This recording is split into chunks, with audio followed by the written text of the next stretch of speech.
मैं आपको बताता हूँ यहाँ जो पलायन की स्थिति है, जैसे आपकी शारीरिक स्थिति काम करने की होती है, आप अपना गांव परिवार घर छोड़कर दूसरे प्रदेश में जाकर काम करते हैं।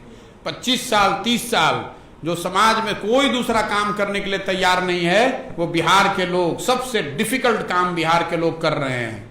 जब आपका शरीर थक जाता है, आप 50 के हो गए 55 के हो गए, तो आप फिर काम छोड़कर वापस आते हैं। इस पूरे 30-35 साल जो आपकी पूरी जवानी है, उसमें आप कभी 15 दिन 1 महीने के लिए घर आए, परिवार के साथ मिलने का आपको अवसर मिला। बाकी सारे समय आप परिवार से दूर, अपने गांव अपने मिट्टी से दूर आप संघर्ष कर रहे हैं।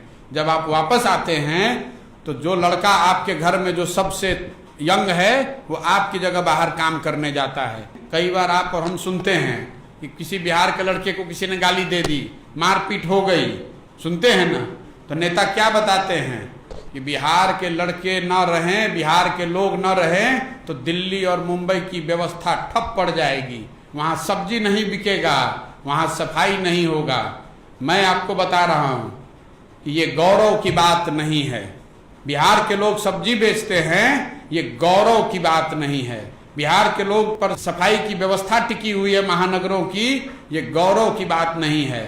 गौरव की बात तब होती कि वो लड़का यहाँ पर सब्जी पैदा कर रहा होता और यहाँ से ट्रेन से या प्लेन से वो सब्जी बॉम्बे भेज रहा होता, दिल्ली भेज रहा होता, तो यहाँ इज्जत से रोजगार कर रहा होता, 4 लोगों को नौकरी देता और अपने घर में रहता और बिजनेसमैन कहलाता।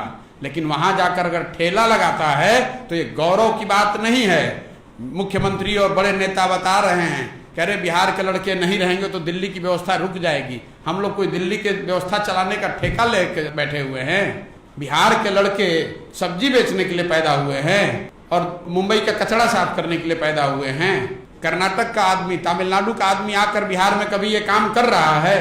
कभी नहीं कर रहा है। तो हमारे लड़के जाकर वहां क्यों काम कर रहे हैं? इसलिए काम कर रहे हैं कि बिहार में आप उनके लिए बेसिक रोजगार भी आप नहीं क्रिएट कर पा रहे हैं।